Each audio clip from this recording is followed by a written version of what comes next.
Hello, and welcome to Running the Table, the podcast where we run through everything on the table in the world of college basketball. And welcome back to the channel. It's been a quiet few months, but I'm so happy to be back and ready to start talking college basketball again. The Purdue Boilermakers kicked off the regular season this Monday, taking on the Texas A&M-Corpus Christi Islanders at home, and it's here we're going to start our recaps for the season. But without further ado, let's run it. Welcome to the 2024-2025 college basketball season. After watching a couple of exhibition games and hearing all sorts of talk in the offseason about what this team would look like this year, Purdue opens up the regular season with a 17-point victory, 90-73 over the Islanders of Texas A&M-Corpus Christi. There are a lot of talking points about this game, especially because I didn't talk about this team all throughout the offseason. So let's dive in. Looking at the top performers, you have to start off with preseason Big Ten Player of the Year, Braden Smith. A bit of a quiet day on offense, only 12 points on 3 of 6 shooting from the floor. So Texas A&M Corpus Christi did do a pretty good job of limiting his offense, but he did shoot 5 of 6 from the free throw line, just where he got almost half of those points. But he also tacked on 8 rebounds, 15 assists, which is one short of his career high, 2 steals, but 6 turnovers in 35 minutes. Behind him and the leading scorer for Purdue is Fletcher Loyer at 21 points on 6 of 10 shooting, 3 for 5 from 3, and 6 of 7 from the free throw line, 1 rebound, 2 assists in 31 minutes for him. For Corpus Christi, you've got Owen Deese leading the way with 20 points on a very efficient 8 of 11 shooting from the floor, 2 of 3 from 3, 7 rebounds, and 3 steals in 30 minutes. And Isaac Williams at 12 points on 6 of 13 shooting, 0 for 1 from 3, 1 rebound, 4 assists, 3 steals, but 3 turnovers in 29 minutes for him. And when it comes to the honorable mentions, you've got Trey Kaufman-Renn, obviously a big guy that people predicted a breakout from this year, and he has looked very solid thus far.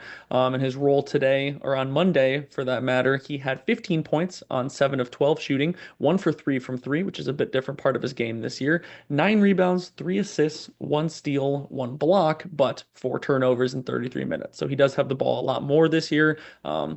Which means he is going to have to deal with those turnovers. And for A&M Corpus Christi, you've got Gary Clark with 14 points on 6 of 14 shooting. Not the best. 2 of 5 from 3 and 4 rebounds in 32 minutes.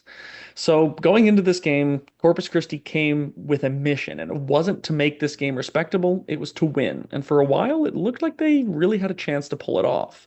Throughout the first half, Purdue shot the lights out from deep, with Miles Colvin leading the way, knocking down a perfect 4 for 4 from 3 in the first half, as the Boilers shot an electric 9 for 13 as a team from beyond the arc, good for 69%, as well as nearly 63% from the floor as a whole.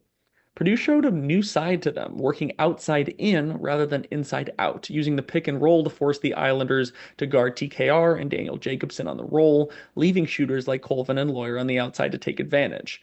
Corpus Christi leaned into the identity that they've embraced so often in their recent history, putting high, intense ball pressure on whoever had the ball, whether it was Braden Smith trying to run a play or not. Due to this pressure, they caused turnovers steadily throughout the game, as even experienced ball handlers like Smith were left miscommunicating, throwing ill-advised passes, and even just getting pickpocketed trying to run dribble handoffs or setting up sequences around the front court. All that being said, Purdue still entered halftime with a 49-33 lead, feeling good about scoring nearly 50 with 9 first-half turnovers. But as the second half got going, things got sketchy for Purdue. The three stopped falling, the turnovers continued, and over the course of the first 9 minutes of the second half, the Islanders grinded into that lead, bringing it all the way to a 5-point game just after the 12-minute mark. For the next 5 minutes, neither team really budged, with Purdue holding onto a 5-point lead with 7 minutes to go before a Gary Clark 3 cut the lead to 3, and it was scary hours for the Boilers. When they needed it most, they locked in and found ways to cause misses by Corpus Christi, while the preseason Big Ten Player of the Year showed why he got the nod going into the season in a conference full of talent. In those last 7 minutes, Braden Smith had 8 points, 3 assists, and added a rebound, commanding the offense, finding open guys, and putting the team on his back. While the final score may have showed a 17-point win, Purdue certainly has a lot to learn and improve upon from this first win. Heading into those key team points for Purdue, turnovers, turnovers, turnovers. I understand we've got a lot of new faces. 4 true freshmen saw the floor in this game, and Texas A&M Corpus Christi is known for applying pressure, but I'm not looking at the 16 total turnovers and taking the number at face value. Throughout the game, Purdue looked sloppy, not on the same page, and overall not prepared to handle the pressure that I'm sure they were told was coming. Not all of them were directly his fault, but 6 turnovers added onto Braden Smith's stat line definitely puts a bit of a stain on what was otherwise an incredible performance by him. But him and TKR are going to be the cogs that this Purdue team runs through on offense, and they're going to face some very solid defenses throughout Big Ten play and beyond. 10 turnovers combined between the two will not cut it against teams that manage to score more than 7 points in the last 7 minutes of the game. Secondly, this team's got depth. Purdue played 11 deep in this game, which is a little wild to me, but it shows the caliber of players on this team. That a former starter like Caleb First can come off the bench for only 2 minutes, which I wholeheartedly disagree with given the state of our front court, and get you a bucket and a block. We played 4 true freshmen in this game, between Jacobson and Harris in the starting lineup, along with Cox and Burgess seeing minutes off the bench. And for the most part, they showed they can hang, for now. Of course, it wasn't against an elite caliber opponent, but the future is definitely bright if these freshmen can constantly develop throughout the year and their time at Purdue as a whole. There were only a few dull spots on this team from this game, namely Harris and Heidi. And I know Purdue won't go 10-11 deep in most games, but this shows that Painter is confident in his guys, and they have a lot of different lineups he can throw out there depending on the opponent. Thirdly and lastly, it's foul and free throw margin. A significant part of Purdue's ability to not only take the lead, but hold on to it throughout several pushes by the Islanders throughout the course of the game was their ability to get to the basket, force fouls, and also defend without fouling very much to limit free throws for A&M-Corpus Christi.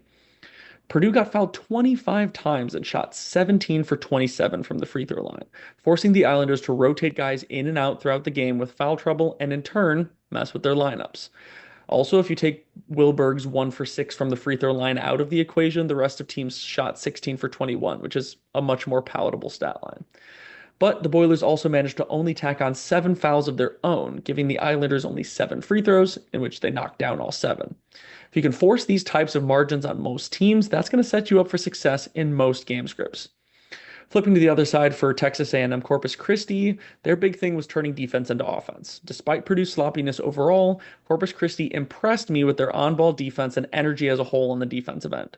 They turned Purdue's 16 turnovers into 19 points while holding Purdue to only 8 points from their own 9 turnovers.